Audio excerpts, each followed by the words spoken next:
Después Moisés le dijo a Aarón: acércate al altar y ofrece tu sacrificio expiatorio y tu holocausto. Haz propiciación por ti y por el pueblo. Presenta la ofrenda por el pueblo y haz propiciación por ellos, tal como el Señor lo ha mandado. Aarón se acercó al altar y degolló el becerro como sacrificio expiatorio por sí mismo. Sus hijos le llevaron la sangre, y él mojó el dedo en la sangre y la untó en los cuernos del altar, derramando luego la sangre al pie del altar. Luego quemó en el altar la grasa, los riñones y el lóbulo del hígado del animal sacrificado, tal como el Señor se lo había mandado a Moisés. La carne y la piel las quemó fuera del campamento. Después Aarón degolló la víctima del holocausto. Sus hijos le llevaron la sangre y él la derramó alrededor del altar. También le fueron pasando los trozos del animal y la cabeza, y él lo quemó todo en el altar. Lavó los intestinos y las patas, y luego quemó todo esto en el altar, junto con el holocausto. Entonces Aarón presentó la ofrenda del pueblo, es decir, el macho cabrío del sacrificio expiatorio. Lo tomó y lo degolló, ofreciéndolo como sacrificio expiatorio, como hizo con el primero. Luego presentó la víctima del holocausto, la cual sacrificó en la forma prescrita. También presentó la ofrenda de cereal, y tomando un puñado lo quemó en el altar, además del holocausto de la mañana.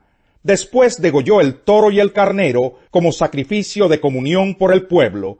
Sus hijos le llevaron la sangre, y él la derramó alrededor del altar, pero tomó la grasa del toro y del carnero, es decir, la cola, el sebo que recubre los intestinos, los riñones y el lóbulo del hígado, y lo puso todo sobre el pecho de las víctimas para quemarlo en el altar.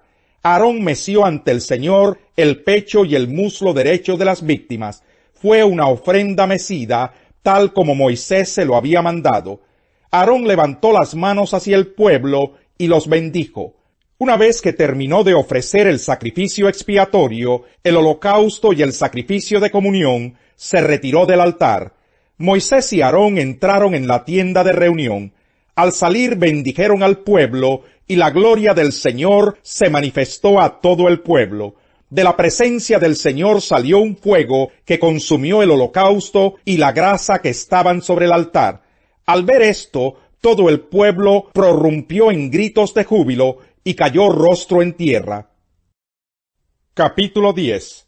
Pero Nadab y Abiú, hijos de Aarón, tomaron cada uno su incensario, y poniendo en ellos fuego e incienso, ofrecieron ante el Señor un fuego que no tenían por qué ofrecer, pues él no se lo había mandado. Entonces salió de la presencia del Señor un fuego que los consumió, y murieron ante él. Moisés le dijo a Aarón: de esto hablaba el Señor cuando dijo: entre los que se acercan a mí, manifestaré mi santidad, y ante todo el pueblo manifestaré mi gloria. Y Aarón guardó silencio. Moisés mandó llamar a Misael y a Elzafán, hijos de Uziel, tío de Aarón, y les dijo: vengan acá y retiren del santuario a sus hermanos, sáquenlos del campamento. Ellos se acercaron, y tomándolos por las túnicas, se los llevaron fuera del campamento, tal como Moisés lo había ordenado. Luego Moisés les dijo a Aarón y a sus hijos, Eleazar e Itamar: no anden ustedes con el pelo despeinado, ni se rasguen los vestidos. Así no morirán ustedes, ni se irritará el Señor contra toda la comunidad. Sus hermanos israelitas harán duelo por el incendio que produjo el Señor, pero ustedes no vayan a salir de la tienda de reunión, no sea que mueran, porque el aceite de la unción del Señor está sobre ustedes. Y ellos hicieron lo que Moisés les dijo. El Señor le dijo a Aarón: ni tú ni tus hijos deben beber vino ni licor cuando entren en la tienda de reunión, pues de lo contrario morirán.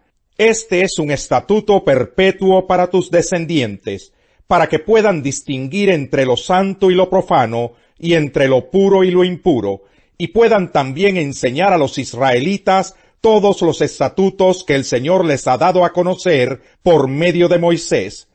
Moisés le dijo a Aarón y también a Eleazar e Itamar, los hijos que le quedaban a Aarón: Tomen el resto de la ofrenda de cereal presentada al Señor y cómanla sin levadura junto al altar, porque es sumamente sagrada. Cómanla en un lugar santo, porque así se me ha mandado. Es un estatuto para ti y para tus hijos con respecto a la ofrenda presentada por fuego al Señor. Tú y tus hijos e hijas podrán comer también en un lugar puro el pecho que es ofrenda mecida y el muslo dado como contribución. Ambos son parte de los sacrificios de comunión de los israelitas, y a ti y a tus hijos se les ha dado como estatuto. Tanto el muslo como el pecho serán presentados junto con la ofrenda de la grasa para ofrecérselos al Señor como ofrenda mecida. Será un estatuto perpetuo para ti y para tus hijos, tal como lo ha mandado el Señor. Moisés pidió con insistencia el macho cabrío del sacrificio expiatorio, pero éste ya había sido quemado en el fuego. Irritado con Eleazar e Itamar, los hijos sobrevivientes de Aarón, les preguntó, ¿por qué no comieron el sacrificio expiatorio dentro del santuario? Es un sacrificio sumamente sagrado. Se les dio para quitar la culpa de la comunidad y hacer propiciación por ellos ante el Señor. Si no se introdujo en el lugar santo la sangre del macho cabrío, ustedes debieron haberse comido el animal en el área del santuario, tal como se lo mandé. Entonces Aarón le respondió a Moisés, Hoy mis hijos ofrecieron ante el Señor su sacrificio expiatorio y su holocausto, y es cuando tenía que sucederme semejante desgracia. Si hoy hubiera yo comido del sacrificio expiatorio, ¿le habría parecido correcto al Señor? Al oír esto, Moisés quedó satisfecho con la respuesta. Jesús continuó, El reino de Dios se parece a quien esparce semilla en la tierra. Sin que éste sepa cómo, y ya sea que duerma o esté despierto, día y noche brota y crece la semilla. La tierra da fruto por sí sola. Primero el tallo, luego la espiga, y después el grano lleno en la espiga. Tan pronto como el grano está maduro, se le mete la hoz, pues ha llegado el tiempo de la cosecha. También dijo, ¿con qué vamos a comparar el reino de Dios? ¿Qué parábola podemos usar para describirlo? Es como un grano de mostaza. Cuando se siembra en la tierra, es la semilla más pequeña que hay, pero una vez sembrada, crece hasta convertirse en la más grande de las hortalizas, y echa ramas tan grandes que las aves pueden anidar bajo su sombra. Y con muchas parábolas semejantes les enseñaba Jesús la palabra hasta donde podían entender. No les decía nada sin emplear parábolas, pero cuando estaba a solas con sus discípulos, les explicaba todo. Ese día, al anochecer, les dijo a sus discípulos, «Crucemos al otro lado». Dejaron a la multitud y se fueron con él en la barca donde estaba. También lo acompañaban otras barcas. Se desató entonces una fuerte tormenta, y las olas azotaban la barca tanto que ya comenzaba a inundarse. Jesús, mientras tanto, estaba en la popa durmiendo sobre un cabezal. Así que los discípulos lo despertaron. «Maestro», gritaron, «¿no te importa que nos ahoguemos?»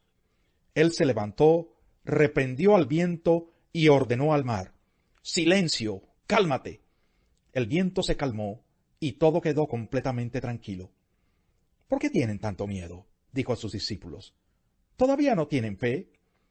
Ellos estaban espantados y se decían unos a otros, «¿Quién es este que hasta el viento y el mar le obedecen?». Capítulo 5. Cruzaron el lago hasta llegar a la región de los Gerasenos. Tan pronto como desembarcó Jesús, un hombre poseído por un espíritu maligno le salió al encuentro de entre los sepulcros. Este hombre vivía en los sepulcros y ya nadie podía sujetarlo, ni siquiera con cadenas.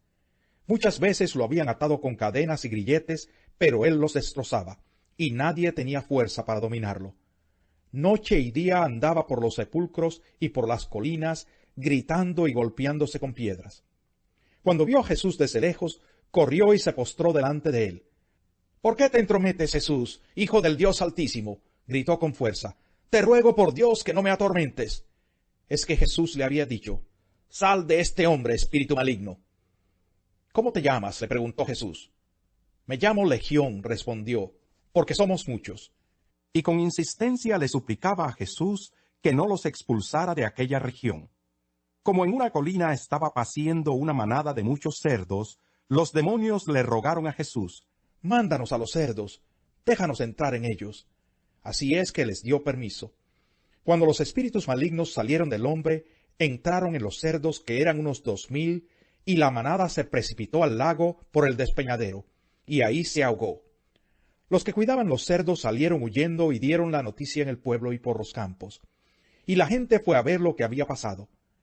Llegaron a donde estaba Jesús, y cuando vieron al que había estado poseído por la legión de demonios, sentado, vestido y en su sano juicio, tuvieron miedo. Los que habían presenciado estos hechos le contaron a la gente lo que había sucedido con el endemoniado y con los cerdos. Entonces la gente comenzó a suplicarle a Jesús que se fuera de la región. Mientras subía Jesús a la barca, el que había estado endemoniado le rogaba que le permitiera acompañarlo. Jesús no se lo permitió, sino que le dijo: «Vete a tu casa, a los de tu familia, y diles todo lo que el Señor ha hecho por ti y cómo te ha tenido compasión». Así que el hombre se fue y se puso a proclamar en Decápolis lo mucho que Jesús había hecho por él, y toda la gente se quedó asombrada. La boca del justo imparte sabiduría, y su lengua emite justicia. La ley de Dios está en su corazón, y sus pies jamás resbalan. Los malvados acechan a los justos con la intención de matarlos, pero el Señor no los dejará caer en sus manos, ni permitirá que los condenen en el juicio. Pero tú espera en el Señor, y vive según su voluntad, que Él te exaltará para que heredes la tierra. Cuando los malvados sean destruidos, tú lo verás con tus propios ojos.